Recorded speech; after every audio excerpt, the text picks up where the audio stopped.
बिस्मिल्लाहिर्रहमानिर्रहीम। अस्सलामु अलैकुम वरहमतुल्लाहि वबरकातुहू। नाज़रीन किराम, आप सब की खिदमत में मोहब्बत भरा सलाम। आज हम एक निहायत अहम और हसास मौजू पर बात करेंगे। अहमदियों की मुश्किलात और मौजूदा हालात, एक तनकीदी जायज़ा। नाज़रीन, पाकिस्तान में इस वक्त महंगाई का तूफ़ान बरपा है।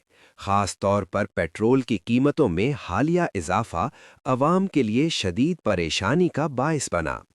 इब्तदाई तौर पर पेट्रोल की कीमत में तकरीबन 137 रुपए तक इजाफ़ा किया गया, जिसके बाद अवाम में बेचैनी और तशवीश की लहर दौड़ गई। ताहम अवामी दबाव और बढ़ती हुई तनकीद के बाद वज़ीर आज़म की जानिब से 80 रुपए कमी का ऐलान किया गया। इसके साथ ये भी कहा गया कि हुकूमत अवाम को रिलीफ फराहम करने के लिए सब्सिडी देगी, रेलवे किरायों में इजाफा नहीं होगा और ट्रांसपोर्टर्स को भी किराए ना बढ़ाने की हिदायत दी गई है। यहाँ तक कहा गया कि इस्लामाबाद में पब्लिक ट्रांसपोर्ट को आर्जी तौर पर मुफ्त किया जाएगा, जबकि पंजाब में भी मेट्रो, ऑरेंज लाइन और दीगर सर्विसेज को फ्री करने की तजावीज़ ज़ेरे गौर हैं। सवाल ये पैदा होता है कि जब खजाना पहले ही दबाव में है तो ये बोझ कौन बर्दाश्त करेगा? हुकूमत का मौक़िफ़ है कि वो खुद ये जिम्मेदारी उठाएगी। नाजरीन, अब हम आते हैं एक निहायत अहम और हसास मामले की तरफ। हाल ही में एक वाक़या सामने आया है सलाह वाली के इलाके में, जहां अहमदिया कम्युनिटी की इबादतगाह की रजिस्ट्री को लेकर तनाज़ा पैदा हो गया। तफसीलात के मुताबिक एक तहसीलदार ने अपनी रिटायरमेंट से 2 दिन कबल एक इबादतगाह की रजिस्ट्री को मंजूर किया, जो कि कानूनी तौर पर मुकम्मल की गई थी। ये जगह तकरीबन 34,50,000 रुपए में खरीदी गई थी और इसकी बाकायदा रजिस्ट्री भी हो चुकी थी। सिर्फ इंतकाल यानी ओनरशिप एंट्री बाकी था, जिसे तहसीलदार ने मुकम्मल कर दिया।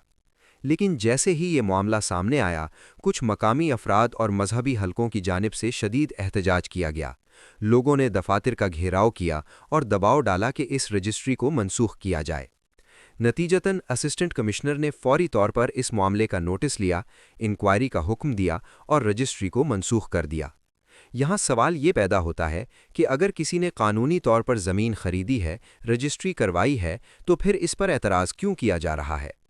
नाज़रीन, हकीकत ये है कि इस तरह के वाक़यात पहले भी सामने आ चुके हैं, जहाँ चंद अफराद इकट्ठे होकर दबाव डालते हैं और फिर हुकूमती इदारे उनके सामने झुक जाते हैं।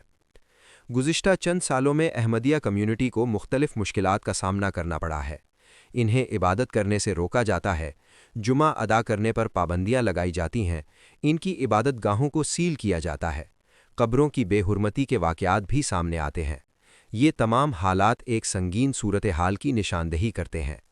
सरकारी सतह पर बार बार ये कहा जाता है कि पाकिस्तान में अक़लियतों को मुकम्मल हुकूक हासिल हैं, लेकिन हकीकत ये है कि अहमदिया कम्युनिटी को इन हुकूक में शामिल नहीं किया जाता।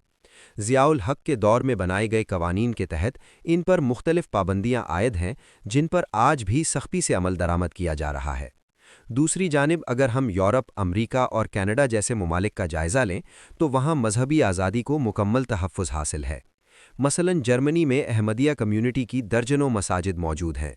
वहाँ लोग कानूनी तरीके से ज़मीन खरीदते हैं, इजाज़त लेते हैं और अपनी इबादत गाहें तामीर करते हैं, और किसी को इस पर एतराज़ नहीं होता।